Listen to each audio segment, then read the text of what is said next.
you cannot control another human being, especially with parents. You're flipping the script on them. After you wrote Broke Millennial Talks Money, did people start making like specific requests for certain scripts, kind of like a DJ? People are always scared to just set the boundary. Do we want to split this evenly out the calculator? It's so awkward. I know. At the end of the day, financial intervention is not just like, I would do it this way, they're not doing it this way, therefore they're doing it wrong, so I need to step in and tell them how to do it.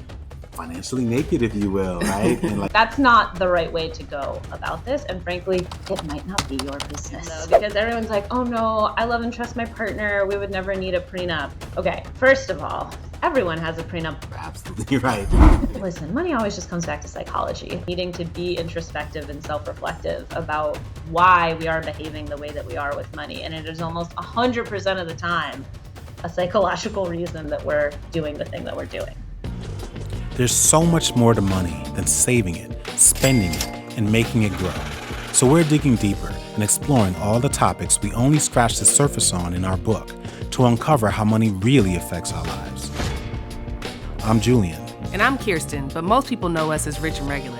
Maybe you've seen us on social media, read about us, or we popped up on your TV one day. The Saunders are rewriting the rules to achieving financial freedom. We're writers and creative entrepreneurs on a mission to inspire better conversations about money. Welcome to Cashing Out, the podcast. In the opening of each episode, we share our hopes for this podcast, which also happens to be our mission, to inspire better conversations about money.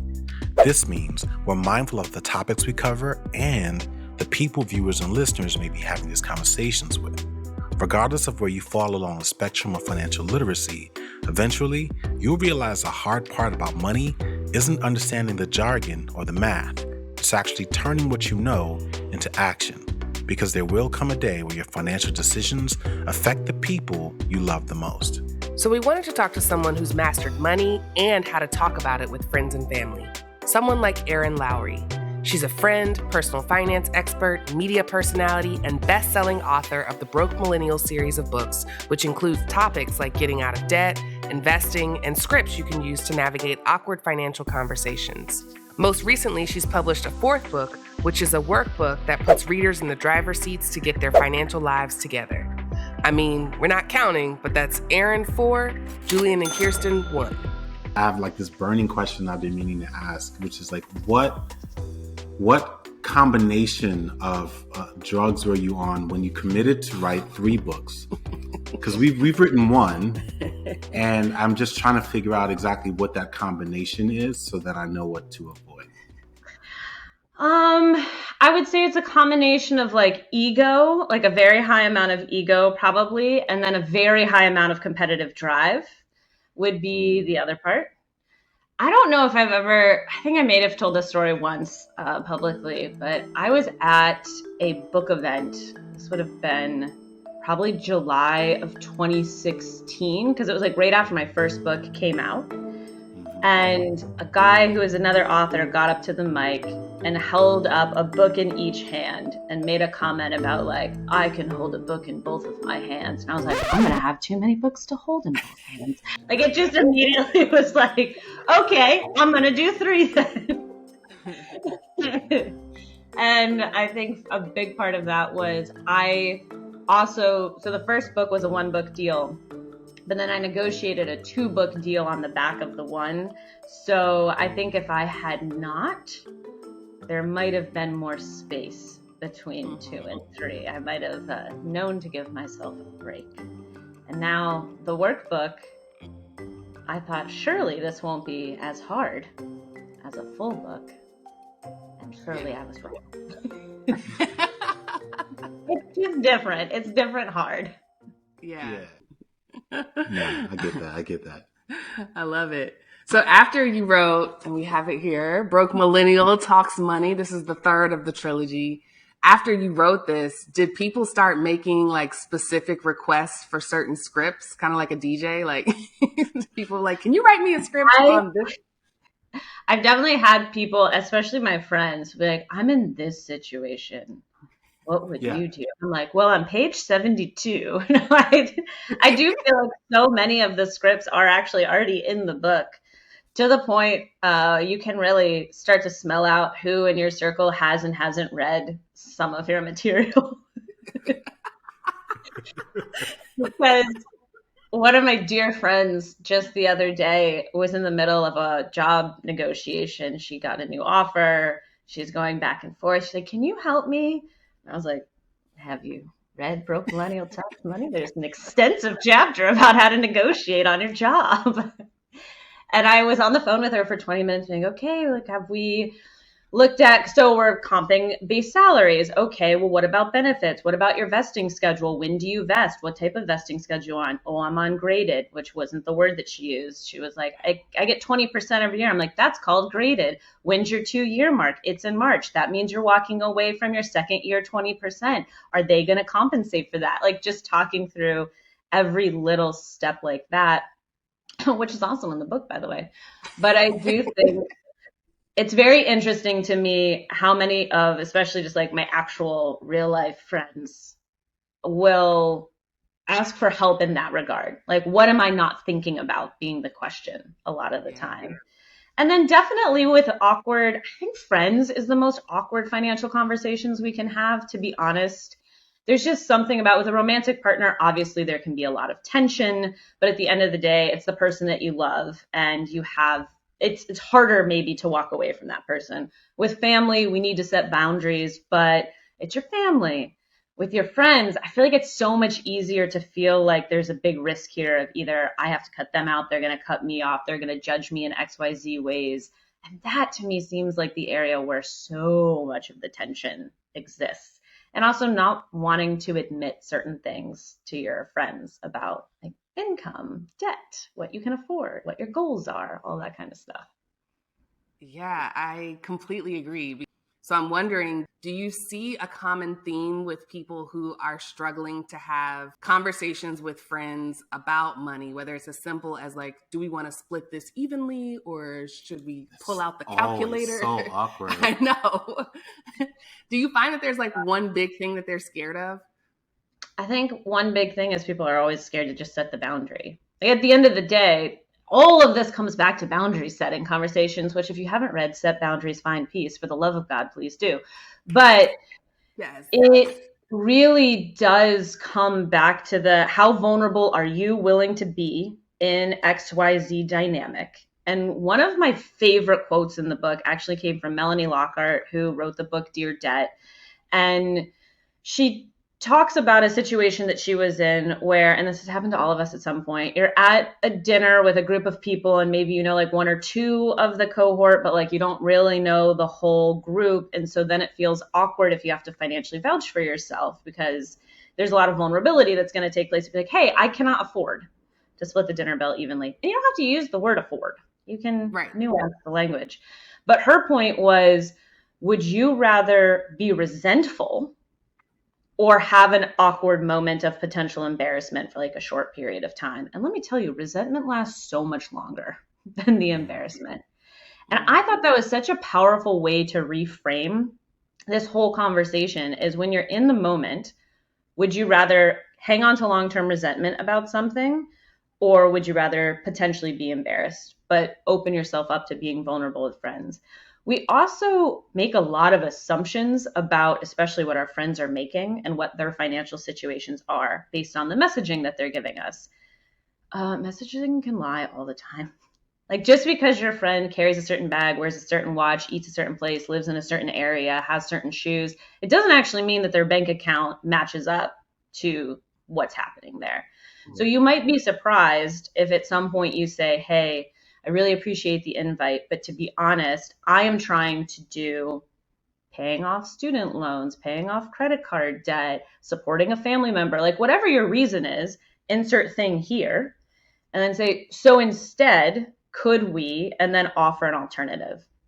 And I'm really big on the like compliment sandwich method there, because one, you're providing a solution to the problem you've created, which is saying no. But the other thing is, it's very easy to start saying no all the time because you don't want to have the awkward conversation. And the issue with that is that eventually people will stop asking you to do things, because no one likes to get a no again and again and again. And so if you keep saying no, they're just eventually going to slowly fade you out, which is a sad place to be if you're trying to invest in relationships. Exactly. You talk a little bit about, actually quite a bit, it's a section in the book about financial interventions. And I wanted to clarify the difference, if there is one, between a conversation, a financial conversation, and a financial intervention. Is there a difference between the two? Absolutely. I think when we talk about intervention, that's really taking place more with somebody who is in a state of need.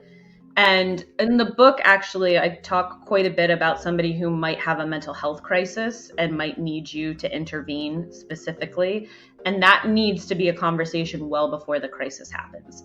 So for instance, I've been asked before, like, my partner has, insert potential mental health disorder here. So whether it's bipolar and occasionally has mania that leads to excessive spending, or whether it's like a manic depressive episode, again, that can lead to excessive spending or irrational purchases. The big thing here is that you need to have preventative conversations with the person when they're in a state of mind to make decisions, and not to just try to take control in the actual moment. There are actually legal documents that you can sign that they can dictate what they want to have done in the case of not being able to make decisions for themselves. Now, that obviously can do with mental health. That can also do with, hey, you got hit by a car and you're in a coma. Like, if we're incapacitated, there are all sorts of paperwork that you can sign in order to give somebody else power of attorney, advanced healthcare directives. These are all incredibly important to be doing, or at least be having the conversations with. So if you have somebody in life, whether it's friend, partner, parent, sibling, who might need to have this conversation, bring it up gently. Have you ever thought about doing this? What would you want done if you were perhaps exhibiting behaviors that I found concerning, if you are making purchases that are going to harm your long-term financial health? But I would say the other thing with the financial intervention is sometimes people just overstep boundaries and try to get involved in other people's financial affairs. If your sibling, your partner, your friend is spending money that you don't like the way they're doing it, the first question is it your business? Yeah. Yeah. And if it's your partner, it is your business and you need to have a conversation. Right. If it's a sibling, it depends, right? If it becomes your business because you keep financially having to bail them out, then yes, you need to have a conversation about that. And some of that's going to require you to make the hard choice of deciding when and where you're going to cut them off, or when and where you're going to provide support. Same with a parent. Also, if it's a sibling who maybe was providing support for another family member, now no longer can, and that falls on you. Like, there's all sorts of ways the dominoes can fall. But having financial intervention is not just like, I would do it this way, they're not doing it this way, therefore they're doing it wrong, so I need to step in and tell them how to do it. That's not the right way to go about this. And frankly, it might not be your business. Thank you for clarifying. As if conversations about money weren't awkward enough, they're made worse when someone crosses the line. And to make matters worse, everyone's interpretation of where that line begins and ends is different. Honestly, it's safe to say the line is invisible, and you only know you've crossed it when it's too late. This is why it's so important to understand the motivations and values of the people you're having these financial conversations with. Whether you're talking to your partner, sibling, or parent, it's important to remember the same bonds that connect us also act as boundaries. Is there ever a scenario where you're having a financial intervention with someone who isn't your romantic partner or isn't a family member? And I agree with you. I think it depends. Like, we can all kind of watch other people's behaviors, but the intervening on our behalf, on their behalf, feels like a very intimate step in a relationship. In a lot of the cases that come to mind, and even in my own experience, where that struggle comes into play, actually isn't with a partner or a sibling at all. It's with a parent, with a parent that you are giving money to or expected to give money to in the future. A lot of the people that I know that are a part of our community really kind of struggle with having conversations and interventions because they want to have an intervention, but it's coming from this like emotionally charged place, so already frustrated because they're, under the belief that like there's this unspoken rule that is kind of binding them to provide this kind of support. And it's a really, really tough place to be, this whole kind of sandwich generation dynamic that a lot of folks are dealing with. So I'm really glad that you wrote that book. We recommend it all the time because I think a lot of people really need that help. They just like, tell me what to say, or at least how to start this conversation, and also tell me what not to say, what to avoid, so that I don't actually make this entire interaction more complicated.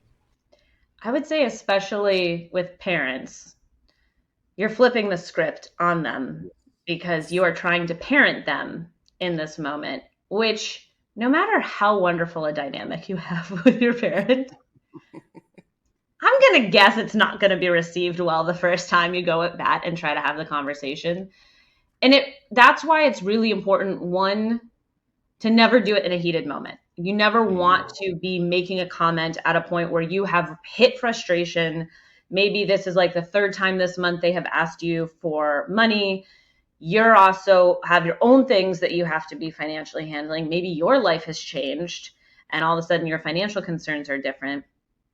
The first thing is to never assume that they know what is happening in your life.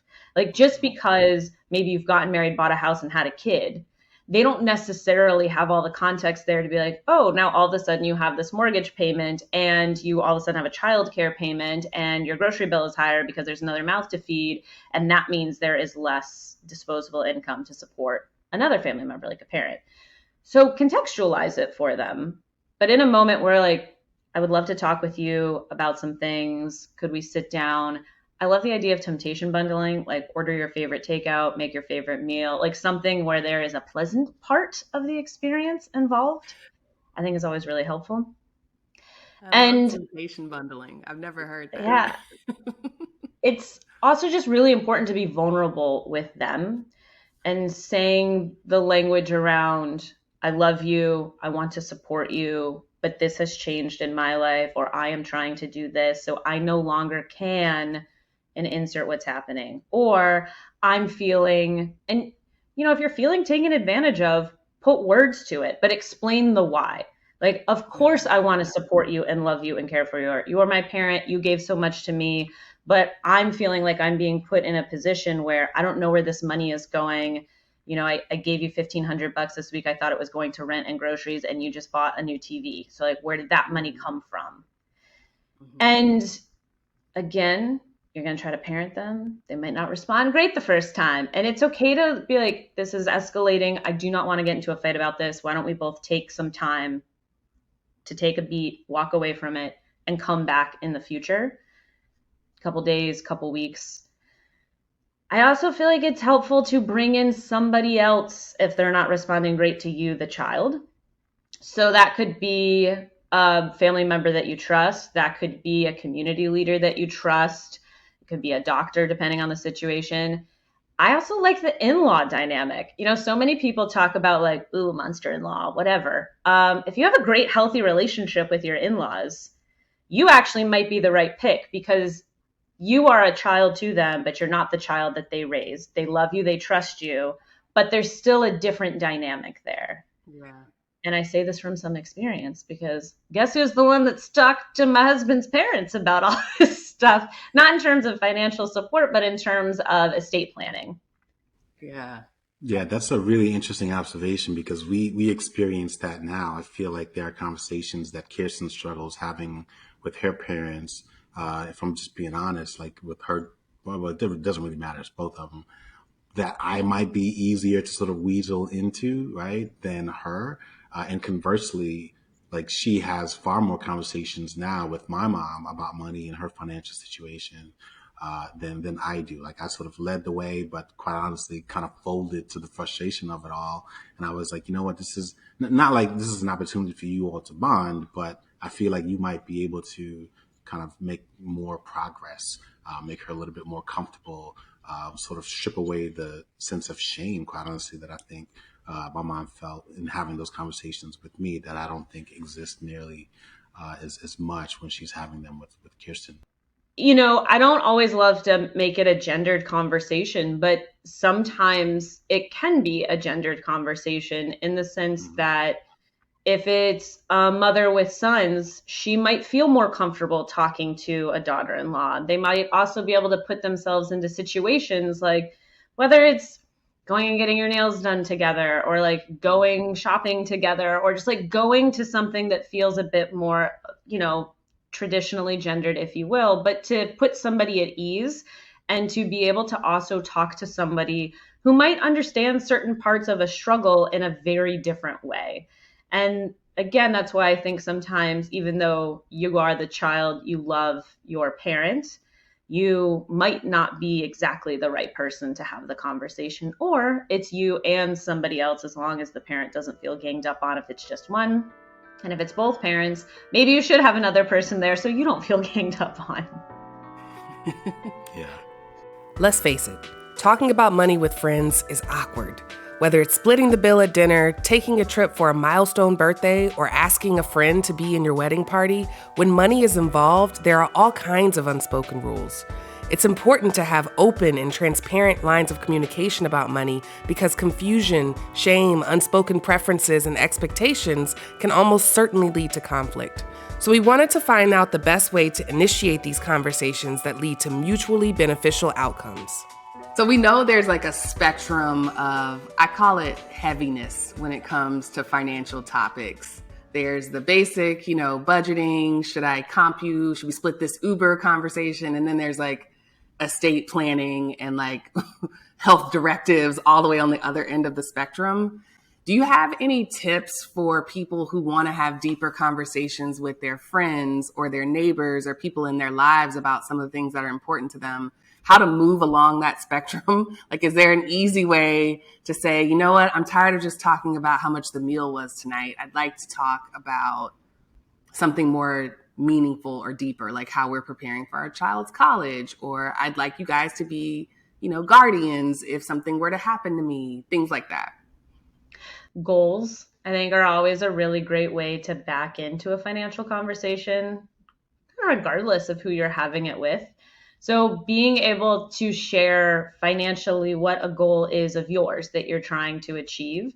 And then also that can lead into, this is what's standing in my way, or using it as a moment of vulnerability. If I like, okay, I want to buy a house in the next 2 years and I'm trying to save up for a 20% down payment, let's say. And that means that unfortunately I can't also afford to go on this college reunion trip that everybody wants to be doing. Or it could be, I want to do that, so I'd love to have just sort of like a deeper conversation of how did you guys afford to be able to buy a house? Because I'm feeling really stressed. Especially if you are having questions about how your friends are able to do certain things that you feel like are unattainable to you. I'm not saying they're going to be honest with you or give you all the information, but being able to be vulnerable and come from a place of, here's what I'm trying to achieve, here's what I want to do. When it comes to heavier things like mortality, sorry, I actually love having those conversations. And I think that that's sort of like a funny part of it is my friends know I have no problem talking about death. And like all my family members know this. I am fully aware I'm going to die one day. Here's how I want my ashes spread. By the way, I want to be cremated. This is what I want to have happen. Here's what my life insurance policy is. Like, I am game to talk about it. I also totally understand I'm not normal in that regard. And I think though sometimes it really helps break the ice to just like bluntly make a comment about it, depending on who the person is that you're talking to. And it's very funny with, especially, so like my parents are also like very open and blunt about having these conversations. So I know all the information about estate planning. It like we sat down and had like a full 2-hour meeting about it recently. Great. My in-laws, it has been a slow burn of years. Yeah. And I think that that is a big part of it, is looking at when are your windows of opportunity to bring it up in a natural way. So for instance, when my mother-in-law's father died, she was in charge of handling the estate. And I didn't bring it up immediately, but shortly after, she kind of made a comment about a particular challenge she was having with settling the estate. And I said, I'm curious though, do you two have an estate plan? Because you should be thinking about how the kids are going to handle it. And that really started, and it's been like 2 years since then, of like every couple of months, just sort of bringing up something else in the process and looking for a window of opportunity. Like if there's a conversation about a friend who had something happen, there's a conversation about maybe a health scare that came up. Oh, do you have an advanced healthcare directive? Does Scott, like, does your husband know what you want done if you can't make a decision? If something happens to both of you, do one of the kids know? Like, you don't want to be putting us in a position where we're just trying to guess. And the other way that I love to reframe these conversations when people are resistant is, I believe very strongly, and the language that I would use here is, I see this as one of the greatest gifts of love that you can give me, that in a time of grief and stress, that I'm not having to also try to figure out what you want or what you wanted. So if you could just take the time to tell me, and maybe we can go talk to somebody together. Also, if you've not done your estate planning, go with your parents, 2 for 1. Like, let's just bang both of these out. And then they have a buddy system, and great, we're accountable to each other. And when it comes to things like a guardian for a child, give the person an out. Like, not everybody necessarily wants to take on that responsibility. So it also is bringing up, hey, this is what we're thinking. This is what we've laid out. This is why we would love to select you as the guardian as we're creating our will. I want to give you some time to think about it. So if you could just let me know what your thoughts are or what your concerns are, and then maybe we can have a longer conversation. And then let them have some time to think about it. Don't ask for an immediate yes.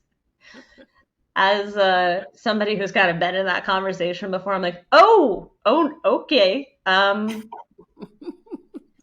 I could just have a second. Because particularly if you don't live near family members, that's a part of the big question here, is if you don't live near family members and they're asking you and you don't live there, the question also becomes, are we moving to your kid? Would your kid move to us? Like, what's the expectation here? Like, am I expected to move out of New York City to a completely different town where I don't have a job or friends or connections to take care of your child, and vice versa when you're asking somebody else? Yes, I'm like being brought back to like an instance in my life where I'm like, you're absolutely right. Because I went through that, because you were talking about, like not basically bum rushing someone, but it's something that I did personally, right? But like I was super passionate about money and my own financial journey. And I was in a rush to have this conversation with this girl that I met at work, this one. And I was ready to go, right? I was ready to get financially naked, if you will, right? And like revealing it all. And she was like not warmed up at all. She was like, dude, like, what are you talking about? Like I had it all laid out, ready to go. But I think, when people find themselves like in these moments, they get so passionate, so empowered, if you will, and they're like all dressed up and ready to go, and it sort of exacerbates sort of the problem a little bit. It actually makes things a little bit more difficult. And it's not necessarily inviting for the other person to be vulnerable. Well, even in the Get Financially Naked process that I lay out, the first step is to warn your partner that it's coming. It's to not just say like, we're going to do this now, let's go. It's to say, I want to have this conversation. When is a good time for us to sit down and have this conversation? Because you also want them to be able to get their thoughts together about what they're comfortable sharing, what they want to know from you, all of that. And yes, so that there's a little bit of a warm up, because those of us who super enjoy talking about money, or even just kind of like slightly uncomfortable conversations like mortality, I am very aware that most people don't feel that way. So if you're given an in, if a friend especially like keeps bringing up certain money concerns, then I think it gives you an opening to say, I've noticed that you've brought this up a couple of times. Do you want to sit down and have a conversation about it? Parent, sibling, friend, partner, like coworker, anyone really, especially if you're somebody who is passionate about talking about this topic, which if you're listening to this podcast, I'm guessing that you are. Or you're about to be. In episode 1 of this season, we talk with a leading expert on divorce about prenups. And he said, marriage is the most important financial contract you'll ever sign, and most of us have never read it. But even if you decide getting a prenup or a postnup is in your cards, you still need to have that awkward conversation with your partner.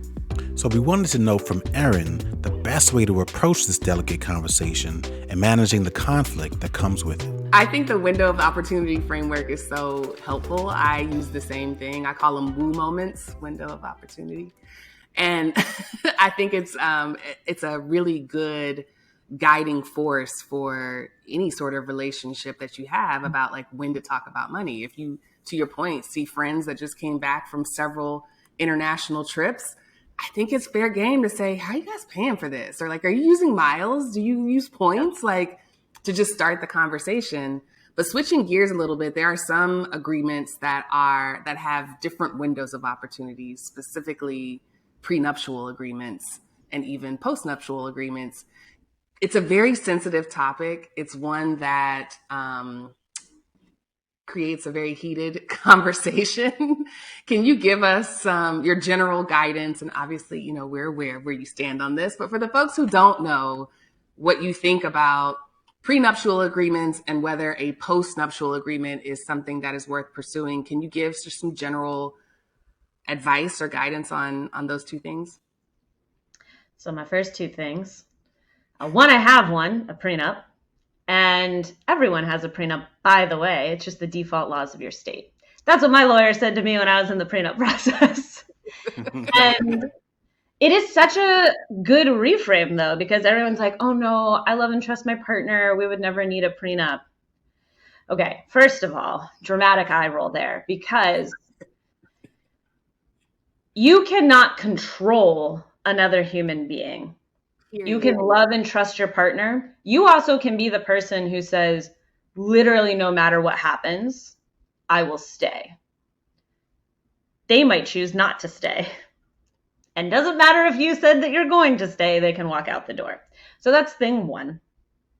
On the topic of everyone has a prenup, so the point there is if you're in a position where you are going through a divorce proceedings without an actual prenuptial agreement, the default laws are now whatever your state says is fair. And what I think is really powerful about the prenuptial agreement is you are not just defaulting to what the state thinks is fair. The two of you get to decide for the ecosystem of your relationship what you both feel is fair. And then you draft an agreement. You're probably going to negotiate a little bit along the way, and then you sign it. And it's marriage insurance. Let's hope we don't have to use it. Just like we all hope we don't have to use our car insurance. We all hope we don't have to use our homeowner's insurance. You know, we use our preventative health care, but we hope that we don't have to have the big bills for the hospital, but we have insurance in case something happens. Prenups really are marriage insurance with a terrible, terrible reputation, unfortunately, that I'm trying so hard to push against. Yeah. And on timing, though, if you want a prenup, I recommend bringing that up before you're even engaged. Like if you are barreling down the path of this is going to be my person, talk about that stuff early. Like give somebody quite a long chance to think about it, have a talk with other people about it, bring up your reasons about why you want to have a prenup. My big talking point, and I did bring it up before we even got engaged, was I would never sign a business contract without reading it through and making sure that the terms were fair. And the majority of people in the United States sign their marriage license, which is a contract, without reading the terms and conditions. And of course, it's about love and about trust. But this is also probably the biggest financial decision you are ever going to make in your entire life. And to make that decision without reading the potential consequences it's like, why? Come on. At least know what your state says would happen in the case of a divorce, what alimony looks like, what child support looks like, who would pay that to who. You can waive alimony in a prenup, by the way. So there's just all sorts of things to consider. At the very least, see if somebody who has one will talk to you or go talk to a lawyer about it just to get the information. But take a lot of time. When it comes to a postnup, one more thing about the prenup. If somebody is telling you that you have to sign this or I won't marry you, and they do it like under duress where maybe there's only a couple weeks left till the wedding, that's a big red flag of a relationship, just by the by. And if they blame it on their parents, like maybe the parents said last minute, first of all, please don't ever blame it on your parents, because you're just going to sour the dynamic between your spouse and your parents. That's going to be kind of a hard thing to forgive and get over. But if the parents are bringing that up, then you also need to sit down and have a conversation about what is fair, because it is fair to protect assets. It's fair to protect a trust or an inheritance that might be coming to a person. But you need to have the longer form conversations of, well, what happens if you inherit and then we buy a house with it and some of my money still goes into the mortgage, but do you just get to keep the house if we get divorced because we put a down payment with your inheritance? Like I said, you want time, because I promise you're going to get into a fight. No matter how wonderful your relationship is, you will disagree at some point in the prenup process. It brings up so many strong emotions. You get so territorial, just like wedding planning. Guys, wedding planning also brings up so many feelings, and everybody gets so territorial and defensive of their families. So just keep that in mind. Give yourself a ton of time. A postnup, if you don't have a prenup, a postnup is a pretty hard pitch, because it does sound like I'm about to divorce you plan. Like that shouldn't be. I'm not saying it's impossible, but if you didn't at least have the prenup conversation and then maybe you're like, oh, we ran out of time, we'll do a postnup. Okay, great, whatever. I do think if you have a prenup, it really behooves you at some point to do a postnup as life changes. So let's say somebody taps out of the workforce for a period of time to take care of kids or a family member. And let's say that you both waived alimony in your prenup. Well, now that's not fair if somebody tapped out of the workforce to take care of kids. You should get paid alimony in the case of a divorce. So it does matter to look back at the prenup throughout the course of your marriage and say, does this still feel fair for the current ecosystem? And if not, you make a postnup. As we shared in our book, our first conversation about money led to an argument and ultimately a breakup. Luckily, we found our way back together and got on the same page about life and money. Because of this, we're often asked to help other couples find their rhythm in what we call the he said, she said dance. But don't get it twisted. Just because we're talking about dancing doesn't mean you need to improve your footwork. The real work is all in the mind. Once you and your partner get that right, everything else falls into place. And sometimes the most awkward conversation you need to have is with yourself. In your experience, because we get asked this question a lot about, my husband or my partner or my wife, whoever is a spender, I'm the saver, or vice versa. And we consider that to be a mistake, labeling anybody as a spender or a saver and creating this fixed identity for this person is likely going to present an obstacle in any conversation that you have. But I'm curious, from your experience, do you notice any common mistakes that partners have when they are confronting the other one about spending or saving money? Yeah, you're dismissing their values most of the time in these conversations, because there's a couple reasons why somebody might be a quote unquote spender. And it could be that there is some emotional trigger as to why they spend, which needs to be more further addressed probably in therapy or financial therapy, which is a thing. But that might be a conversation that you have where it's not so much pointing out this behavior, it's questioning, why do you feel the need to do this? Because I've noticed that it does keep happening, or I've noticed it happens when blah, blah, blah trigger arises, and bringing that up, because somebody might not even be noticing it about themselves. But if it's a perpetual issue that's maybe really disrupting your household budget, then it definitely needs to be a conversation between the two of you. But the other thing that sometimes people attack each other about is they're making values judgments, right? Like, you keep buying XYZ every month, and I don't think you should be spending your money on that. Well, why? You think that because you don't value that thing. But if your partner values that thing, that's okay. Now, if it is blowing up your budget, again, you have to be having a conversation about, if this is something that you value, is there a way that we can find a more affordable option to be able to have you keep doing that? Or can we reallocate money? Or can we figure out how to earn more money? Like, there needs to be a more nuanced conversation. But the questions always, I think, need to come down to value sets. And are we just looking at a conflict here where one of you thinks something is worth it and the other one doesn't. And I also think it's very important to dispel this notion that people think that saving is like quote unquote good and spending is bad, where people can be like too frugal to the detriment of themselves and everyone around them. Yeah, and they never end up enjoying the money. Right. So accumulation for the sake of accumulation is still a problem. Like that's actually basically consumerism in a different way, right? So it is so important to think about also if you're the one that's maybe hyper frugal and your spouse is getting really frustrated that you never spend money on anything, also addressing, why do I feel this way? What is triggering me to feel like I need to be accumulating XYZ amount of money? And checking in with yourself every time you hit a goal. Like if you wanted to have 100,000 and then you wanted to have 250,000, then you wanted 1 million. How do you feel each time you hit them? Does it actually scratch any itch, or is it like now on to the next? I mean, listen, money always just comes back to psychology at the end of the day. We want the life hacks, we want the tricks, and it works to a degree, but so much of this is needing to be introspective and self-reflective about why we are behaving the way that we are with money. And it is almost 100% of the time a psychological reason that we're doing the thing that we're doing. Isn't that fascinating? All right, that is a wrap.